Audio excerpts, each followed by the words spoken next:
ఈ పండుగ ఏదో ఒకటి వచ్చింది అనుకుంటా, దసరా, అది వేరే విషయం. అంతకంటే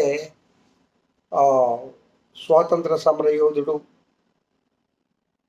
ఒక మహాత్ముడు అంటారు ఇండియన్స్.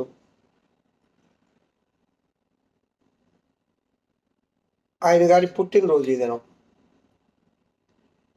ఒక గొప్ప వ్యక్తి పుట్టిన దినం లోక సంబంధంగా మన ఇండియన్స్కి చాలా ప్రియమైన వాడు. పిల్లరా, ఈ గాంధీజీ,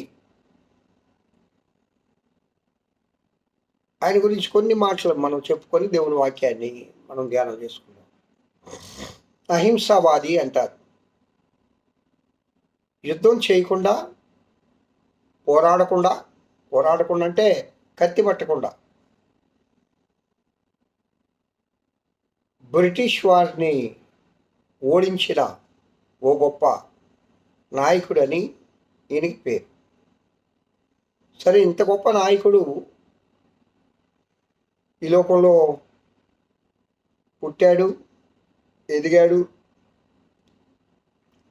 కొంచెం సమాజానికి మంచి కార్యాలు చేశాడు, వెళ్ళిపోయాడు, మట్టిలో కలిసిపోయాడు. ఆయన కూడా ఒక మానవుడే కదా. ఏమండి, గాంధీజీ అనుసరించిన సిద్ధాంతం ఎవరిది? అహింసా సిద్ధాంతం.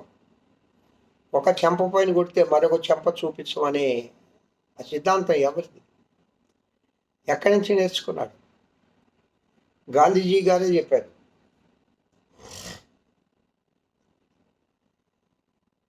స్వామి వివేకానంద గారు చెప్పారు, ఇందిరాగాంధీ గారు చెప్పారు, రాధాకృష్ణన్ గారు మన రాష్ట్రపతి. ఎవరు నిజమైన గురువు అని పిళ్ళయ్య అని ఆయన యొక్క స్నేహితుడు వచ్చి అడిగాడట.